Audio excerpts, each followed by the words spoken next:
We are so excited to welcome Lauren Mink to the kitchen table at the James B. Bean Distilling Company as our next artist in the music series. So welcome. Thanks. Right? It's so nice to be here. Have you been here before? I have not. I have passed by here because my family, we always go over to Bernheim. We were so excited to book you for this series and kind of feature you because we know you're true to your kind of your roots, you know, and I love asking artists about growing up, and you grew up in Winchester, Kentucky. And so, you know, did that, like growing up there, influence your love of music in any way, or like what you wanted to do with your life? Yeah, so I mean, growing up in a smaller town, I think that church is kind of one of those intricate parts of just life. And so I grew up singing in church. My mom would drive me up to Prestonsburg for like an hour and 45 minutes up the Parkway to voice lessons once a week. And that's also where I learned to drive, was on the Mountain Parkway, because by that point I was 16 and we were going up there for voice lessons because she knew it was something that I really loved to do. And you're one of those rare artists that has had 2 chances to be on American Idol, on our station on ABC on WHES 11. Yeah.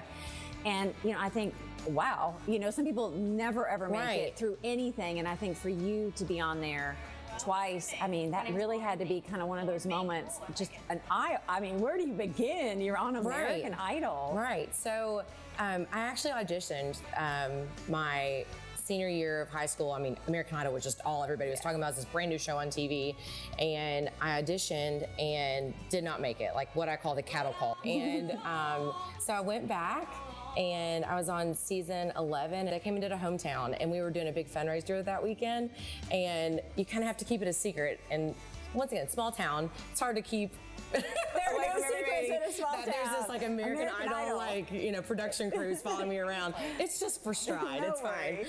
It's for our fundraiser. It's all good. And then, you know, a couple of months later, you know, it's on TV. And so it put my program on this national level, which was just amazing. But I made it to Hollywood, and I got knocked out in the first round. And you know, at that point I'm like, okay, well, what could I have done differently? What did I do? You know, should I have picked a different song? And so I wanted one more shot at it of just, okay, there has to be a better system, a better way to like work this out. And so I tried out the next year. I made it through Hollywood Week, which was my goal. And I wasn't having like a goal of like winning it. I just had short-term goals that I felt like were achievable, and I made it through that entire week. And but when I came back, what was so amazing was just the notoriety that it gave you and this different platform. And after you have kids, things change a little bit. Whole world changes. Right, things change. So it's not necessarily a goal of mine anymore to, you know, how can I become the next Carrie Underwood or whoever. It's now just something that I do because I love it. And it's neat seeing my kids start to love music too. One of them's learning to play guitar. And so it's just really special to me to create music as a family. And I still play a ton, everything from playing with my music partner Dale Adams to playing with my full band at things like Thursday Night Live in Lexington. We can kind of play as much or as little as we want. What's nice is that we get to do this and do it for almost the right reason. We're not doing it for money or for notoriety or fame. We're just doing it because it's therapeutic, you know? It's our outlet. You mentioned Dale, he's your guitarist. How lucky you are, you must think, just to have, you know, your paths crossing and to be able to perform with him. I mean, is amazing. So he is known as the Tone Doctor in the YouTube world, and he has thousands upon thousands of subscribers. People go to his page just to be able to you know, learn how to play something. He'll get on there and compare different guitars, or hey, here's a lick, here's this. And so it's I love it because I feel like sometimes musicians don't get as much notoriety as the front person.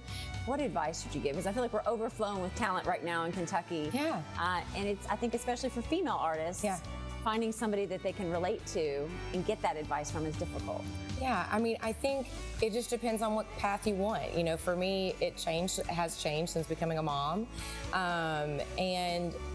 But But I've talked to lots of younger female singers, and one thing I said was just go for it. Like, something I've learned along the way is that you never know unless you give it a try. The worst someone can say is no. It might hurt for a little bit, but then you just keep moving on. Like, that's just one no. There's 1,000 yeses out there for the one no. So just keep going for it. Keep working on your craft, you know. Just keep out there. Someone will listen. Someone will pay attention. Yeah. Lauren, thank you so much. Thank you for having me.